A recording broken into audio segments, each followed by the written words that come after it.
Hello students, स्वागत है आपका आपके अपने YouTube channel UP board English solutions में। स्टूडेंट्स, आज के इस वीडियो में हम 12th क्लास की बुक फ्लेमिंगो के chapter first the last lesson का अध्ययन करेंगे। स्टूडेंट्स, द लास्ट लेसन का अर्थ है अंतिम पाठ और इसके लेखक हैं अल्फोंस डोडे। अल्फोंस डोडे के बारे में देखते हैं। Alphons डोडे 1840 to 1897 was a French novelist and short story writer.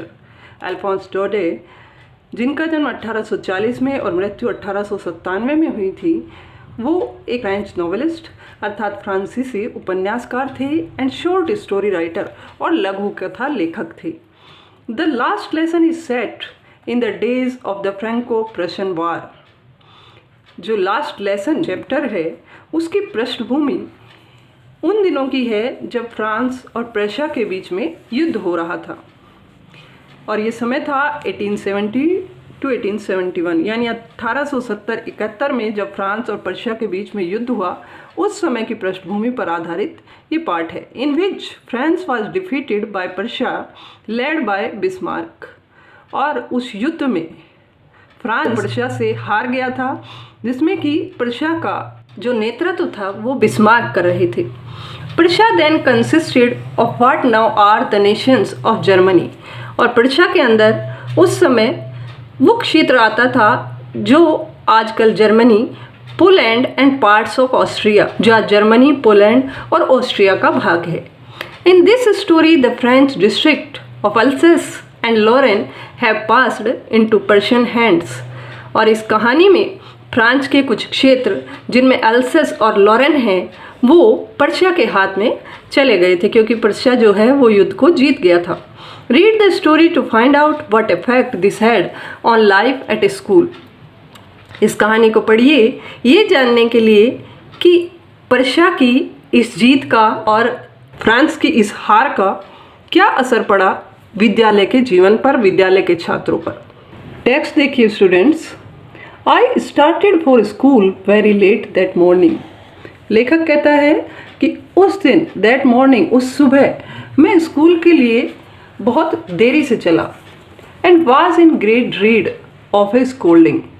और ग्रेट ड्रीड यानी बड़े डर में था, ऑफ ए स्कोल्डिंग, कि मुझे फटकार पड़ेगी, डांट पड़ेगी, यानी डांट से बहुत डर रहा था। Specially because M Hamel had said that he would question us on participles। विशेष रूप से इसलिए डरा हुआ था क्योंकि मिस्टर हेमल कह चुके थे कि he would question us on participles, कि वो हमसे पार्टिसिपल पर आधारित प्रश्न पूछेंगे। And I did not know the first word about them। और I did not know, मैं नहीं जानता था the first word about them, पहला शब्द भी उनके बारे में, अर्थात पार्टिसिपल के बारे में मैं कुछ भी नहीं जानता था। For a moment I thought of running away. For a moment, एक क्षण के लिए, I thought of running away, मैंने भागने के बारे में सोचा, यानी मैंने सोचा कि मैं भाग जाऊं। And spending the day out of doors, और वो दिन स्कूल से बाहर बिताऊं। आउट ऑफ डोर्स यानी कि स्कूल के दरवाजे से बाहर ही, स्कूल से दूर ही कहीं वो दिन बिताऊं। It was so warm, so bright. दिन के बारे में लेखक कह रहे हैं कि दिन इतना गर्म था, इतना चमकीला। The birds were chirping at the edge of the woods. और पक्षी चिरपिंग अर्थात चहचहा रहे थे, एट द एज, एज कहते हैं किनारे पर, ऑफ द वुड्स, वुड्स अर्थात जंगल, जंगलों के किनारे पक्षी चहचहा रहे थे। And in the open field back of the सॉमिल the Prussian soldiers were drilling. और लेखक आगे बताते हैं कि इन द ओपन फील्ड, खुले मैदान में, बैक ऑफ द सॉमिल, वो मैदान, आरा मशीन जहाँ पर लगी हुई थी, सॉमिल यानी लकड़ियों को चीरने का जो कारखाना था, जो आरा मशीन थी, उसके पीछे मैदान जो खुला हुआ था, वहाँ पर the Persian soldiers were drilling, वहाँ पर प्रशिया के सैनिक अभ्यास कर रहे थे, युद्धाभ्यास कर रहे थे उस मैदान में। It was all much more tempting. और ये सब कुछ देखना, ये सारे दृश्य, चिड़ियों को चहचहाते हुए देखना और गर्म दिन और प्रशिया के सैनिकों को ड्रिल करते हुए, अभ्यास करते हुए देखना, ये सब दृश्य जो थे मच मोर टेम्पटिंग, ये अधिक आकर्षक थे, अधिक लुभावने थे than the rule for participles, participle के नियमों से। यानी पार्टिसिपल जो उनके अध्यापक ने उनको पढ़ने के लिए दिया था उसके नियम याद करने से ज़्यादा उनको लुभावना लग रहा था कि इन सब दृश्यों को देखें। But I had the strength to resist, लेकिन लेखक कहते हैं कि मेरे अंदर शक्ति थी प्रतिरोध करने की। किस चीज़ का प्रतिरोध? अपने मन का प्रतिरोध। मन जो लुभा रहा था इन सबको देखने के लिए, उसका प्रतिरोध करने की शक्ति लेखक के अंदर थी। And hurried off to school, और इसलिए लेखक कहते हैं कि मैं जल्दी जल्दी स्कूल की तरफ दौड़ चला। When I passed the town hall, there was a crowd in front of the bulletin board. लेखक कहता है कि जब मैं टाउन हॉल से गुजरा तो वहाँ पर वो क्या देखता है? There was a crowd in front of the bulletin board. वहाँ पर जो बुलेटिन बोर्ड, जो नोटिस बोर्ड लगा हुआ था, उसके सामने भीड़ लगी थी। For the last 2 years, all our bad news had come from there. और पिछले 2 वर्षों से हमें जितनी भी बुरी खबरें मिली थी वो वहीं से मिली थी, अर्थात वो सब खबरें उसी नोटिस बोर्ड पर लगाई जाती थी और वहीं से लोगों को पता चलती थी। कौन सी खबरें? द लॉस्ट बैटल्स, युद्ध हारने की खबरें, हारे हुए युद्धों की खबरें। द ड्राफ्ट, आगे के जो मसूदे, जो योजनाएं होती थी उनकी खबरें। The orders of the commanding officer, और कमांडिंग अफसर के जो भी आदेश होते थे वो सब आदेश। And I thought to myself, और मैंने अपने आप में ही सोचा, विदाउट स्टॉपिंग, बिना रोके, what can be the matter now, अब क्या मामला हो सकता है। Then as I hurried by as fast as I could go, लेखक कहता है कि फिर जब मैं उतनी तेज़ी से चलने लगा जितना कि मैं चल सकता था, पूरी तेज़ी से चलने लगा। The blacksmith Wachter who was there with his apprentice, तो ब्लैक स्मिथ यानी कि लोहार, वेक्टर नाम का लोहार जो वहाँ पर था, विद हिज अप्रेंटिस, अपने चेलों के साथ, रीडिंग द बुलेटिन पढ़ रहा था। कॉल्ड आफ्टर मी, उसने पीछे से मुझे पुकारा। यानी लेखक कहता है कि जब मैं पूरी तेज़ी से चलने लगा तो वेक्टर नाम का लोहार जो वहाँ पर अपने चेलों के साथ बुलेटिन पढ़ रहा था, उसने पीछे से मुझे पुकारा। डोंट गो सो फास्ट बब, उसने कहा, बब इतने तेज़ी से मत जाओ। You will get to your school in plenty of time, तुम काफ़ी समय रहते स्कूल पहुंच जाओगे। प्लेंटी ऑफ टाइम यानी काफ़ी समय रहते हुए। I thought he was making fun of me, मैंने सोचा कि वो मेरा मजाक बना रहा है। And reached Mr Hamel's little garden all out of breath, और इसलिए लेखक कहता है कि मैंने उसकी बात पर ध्यान नहीं दिया और इसीलिए मैं इस मिस्टर हेमल के छोटे बगीचे में हाँफते हुए पहुंचा, यानी इतनी तेज़ी से गया कि हाँफने लगा। यूजुअली व्हेन स्कूल बिगेन, आमतौर पर जब स्कूल शुरू होता था, देयर वाज ए ग्रेट बसल, तो बड़ा शोर शराबा होता था, काफ़ी कोलाहल होता था।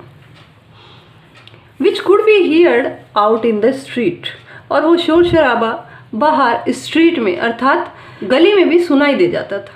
The opening and closing of desks, डेस्कों का खुलना और बंद होना। लेसन्स रिपीटेड इन यूनिसन, पाठों को एक साथ मिलकर पढ़ा जाना। वेरी लाउड, बहुत ज़ोर से।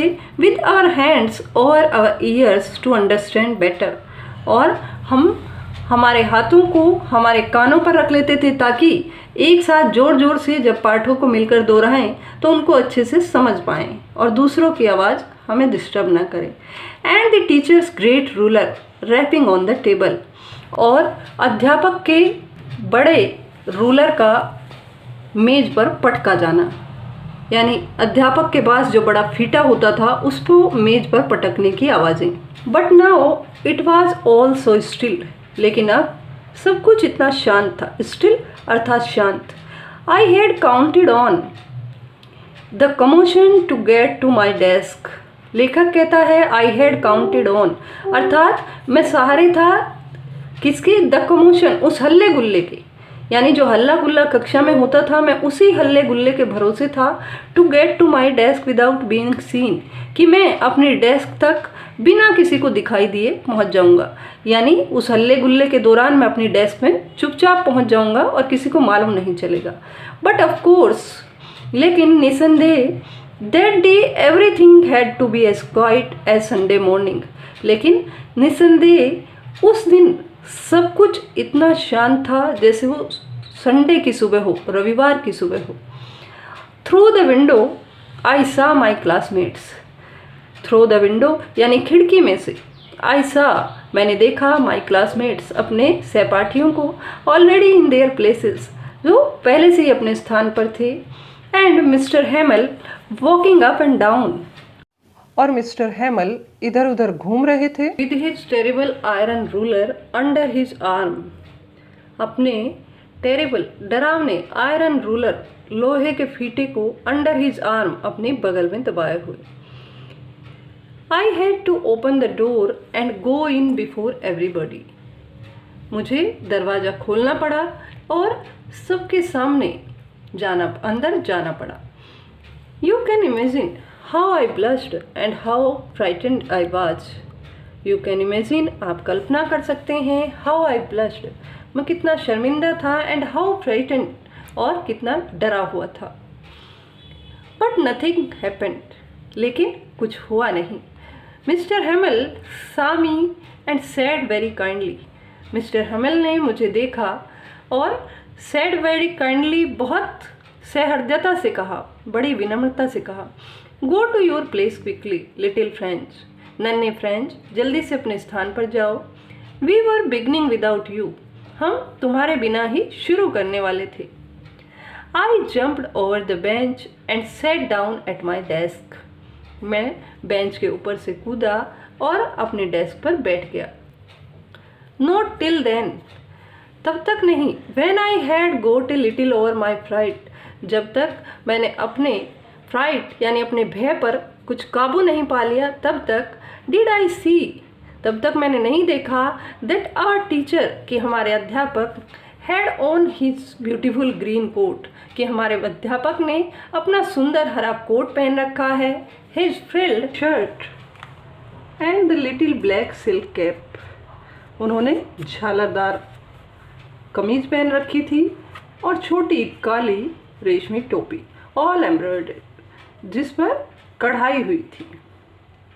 That he never wore except on inspection and prize days, और ये वो कपड़े थे जिनको कि वो कभी नहीं पहनते थे एक्सेप्ट, सिवाय on inspection and prize days, सिवाय निरीक्षण के दिनों के और पुरस्कार वितरण के दिनों के। बिसाइड्स, इसके अतिरिक्त the whole school seemed so strange and solemn, इसके अतिरिक्त पूरा विद्यालय ही थोड़ा अजीब सा, विचित्र सा दिखाई दे रहा था, एंड सोलम, और गंभीर दिखाई देता था। But the thing that surprise me most was to see, लेकिन द थिंग, वो चीज़ दैट सरप्राइज मी मोस्ट, जिसने मुझे सबसे ज़्यादा आश्चर्यचकित किया, वॉज टू सी, वो ये देखना था, ऑन द बैक बेंचेज, की पीछे की बेंचों पर, दैट वर ऑलवेज एम्प्टी, पीछे की बेंचें जो हमेशा खाली रहती थी, उन पर the village people sitting quietly like our selves, उन पर गांव के लोग बैठे हुए थे शांति से, लाइक अवर सेल्व्स, बिल्कुल हमारी तरह बैठे हुए थे शांतिपूर्वक।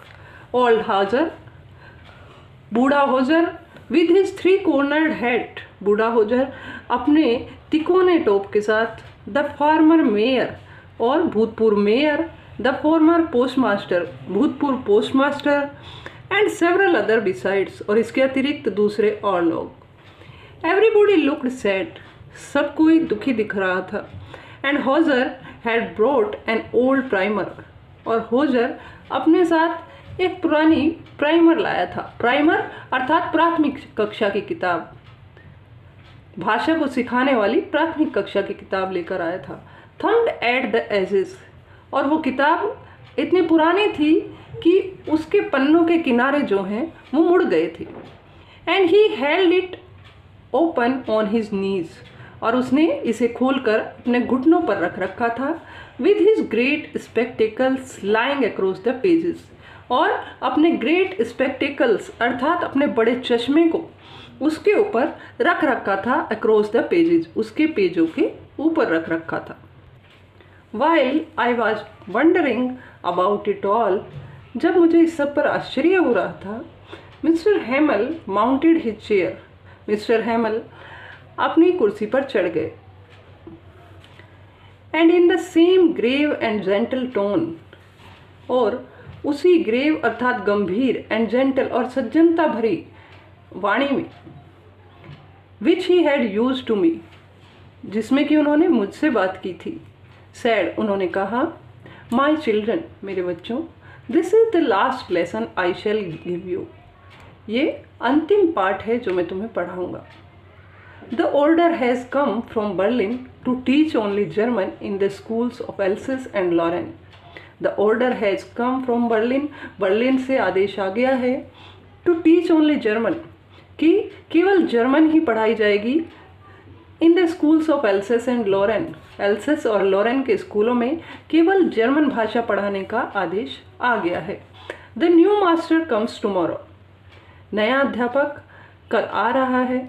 This is your last French lesson, और ये फ्रेंच भाषा का तुम्हारा अंतिम पाठ है। I want you to be very attentive, मैं चाहता हूँ कि तुम सब बहुत ध्यानपूर्वक पढ़ो। What did thunderclap these words were to me? थंडरक्लैप अर्थात वज्रपात या बिजली गिरना। लेखक कहता है कि ये शब्द मेरे ऊपर बिजली की तरह गिरे, अर्थात ऐसा लगता था कि जैसे कोई वज्रपात मेरे ऊपर हो गया था। ओह द wretches, आह बेचारे, that was what they had put up at the town hall, यही वो चीज़ थी जिसको कि वो टाउन हॉल पर लगा रखे थे, यानी जिसको इकट्ठा होकर टाउन हॉल पर लोग पढ़ रहे थे, जो चीज़ टाउन हॉल पर लगाई गई थी यही वो नोटिस था। माई लास्ट फ्रेंच लेसन, मेरा फ्रेंच का अंतिम पाठ। Why I hardly knew how to write, पर क्यों, मैं तो मुश्किल से लिखना सीख पाया था अभी। I should never learn any more, मैं अब और नहीं पढ़ पाऊँगा। I must stop there then, मुझे अब यहीं पर रोकना पड़ेगा। Oh how sorry I was for not learning my lesson, लेखक कहता है कि आज मैं अपना पाठ न पढ़ने के लिए कितना दुखी था। फॉर सीकिंग बर्ड्स एग्स, चिड़ियों के अंडों की तलाश में, और गोइंग स्लाइडिंग ऑन द सार, और सार नदी के किनारे फिसलने जाने के लिए। इस सब के लिए मैंने अपने पढ़ाई को छोड़ा था, अपने पाठों को बार बार छोड़ दिया था इस सब मज़े के लिए। My books that had seemed such in sense a while ago, मेरी किताबें जो प्रतीत होती थी सच इन सेंस, बिल्कुल बकवास, ए व्हाइल अगो, कुछ समय पहले तक, सो हैवी टू कैरी, जिनको उठाना भी बहुत भारी लगता था, यानी जो बोझ लगती थी। माई ग्रामर, मेरा व्याकरण, and my history of the saints, और संतों का इतिहास, वो पुस्तक, वर ओल्ड फ्रेंड्स नाउ, ये अब पुराने मित्रों की तरह थी। That I couldn't give up, जिनको मैं छोड़ नहीं सकता था। एंड मिस्टर हेमेल टू, और मिस्टर हेमेल भी। The idea that he was going away, इस विचार ने कि वो जा रहे थे, that I should never see him again, कि मैं उन्हें फिर कभी नहीं देख पाऊंगा, made me forget all about his ruler and how cranky he was, इस विचार ने मुझे सब भुला दिया, उनके फीटे के बारे में, और इस बारे में कि वो कितने सख्त थे, उनका व्यवहार कितना विचित्र था। पुअर मैन, बेचारे। It was in honour of this last lesson, ये इस अंतिम पाठ के सम्मान में ही था, that he had put on his fine Sunday clothes, कि उन्होंने अपने रविवार को पहने जाने वाले सुंदर कपड़े पहने थे। एंड नाउ आई अंडरस्टूड, और अब मुझे समझ आया, why the old man of the village were sitting there in the back of the room, कि क्यों गांव के बूढ़े लोग वहाँ पर बैठे थे कमरे के पिछले हिस्से में। It was because they were sorry too, ऐसा इसलिए था, दे वर सॉरी टू, क्योंकि वे भी दुखी थे, that they had not gone to school more, क्यों दुखी थे, क्योंकि वे और अधिक स्कूल क्यों नहीं आए, अर्थात अपनी कक्षाओं को स्किप करते थे, वो भी भाषा सीखने नहीं आ पाते थे बीच बीच में, इसलिए आज उन्हें दुख हो रहा था, और इसीलिए वो सब आज इस विद्यालय में कमरे के पिछले हिस्से में बैठे थे। It was their way of thanking our master, ये उनका तरीका था, इट वॉज देयर वे, ये उनका तरीका था ऑफ थैंकिंग, धन्यवाद देने का। और मास्टर अपने अध्यापक को for his 40 years of faithful service, उसकी 40 साल की वफादारी भरी सेवा के लिए, end of showing there respect for the country, और उनका तरीका था शोइंग, दिखाने का, देयर रेस्पेक्ट, उनका सम्मान, फॉर द कंट्री, देश के लिए, दैट वाज देयर्स नो मोर, उस देश के लिए जो अब उनका नहीं था। स्टूडेंट्स, आज की वीडियो में इतना ही। इस लेसन के बचे हुए भाग का अध्ययन हम नेक्स्ट वीडियो में करेंगे। स्टूडेंट्स, अगर आपको ये वीडियो पसंद आया हो तो इसे लाइक एंड शेयर करें, साथ ही चैनल को भी सब्सक्राइब करें और बेल आइकन भी प्रेस करें ताकि आपको नई वीडियो का नोटिफिकेशन मिलता रहे। Thank you.